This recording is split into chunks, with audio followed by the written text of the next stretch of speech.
Alors, ça, c'est une erreur classique à éviter absolument.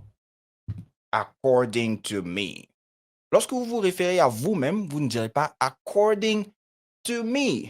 Vous direz in my opinion. Exactly. Alors, according to me, vous allez utiliser ce terme lorsque vous vous référez à une autre personne, l'idée d'une autre personne.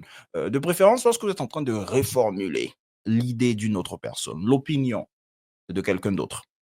According to you, according to him, il est préférable d'utiliser according to quand vous reformulez plutôt que lorsque vous posez une question. Euh, Moi, je ne dirais pas according to you, what is best between. Non, non. Moi, je dirais in your opinion. En début de phrase, il est préférable d'utiliser ça quand vous posez une question, vous demandez l'avis d'une personne sur un sujet. According to. OK? Très bien. Alors, pour revenir à in my opinion, il y a d'autres expressions que vous pouvez utiliser, n'est-ce pas? As far as I'm concerned, lorsque vous avez écouté d'autres avis et que vous donnez le vôtre. As far as I'm concerned. To me, yeah, to me, lorsque vous vous référez à quelque chose d'émotionnel, de profond, to me, something is important to you. Il est préférable d'utiliser ça comme ça. To you, dans une phrase. Et puis, ouais, to me en début de phrase. Alors, moi, je ne dirais pas que c'est une faute, hein, ça passe. To me. Moi, je n'aime pas trop la structure for me non plus.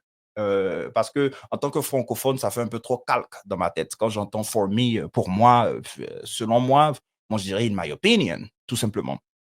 Et puis, lorsque vous donnez votre avis sur un sujet, on va dire lorsque vous êtes d'accord avec une autre personne, par exemple. Hein, vous voulez donner votre avis et vous indiquez dans un premier temps que vous êtes d'accord. Il y a des expressions assez intéressantes que vous pouvez utiliser ici. Par exemple, you're spot on.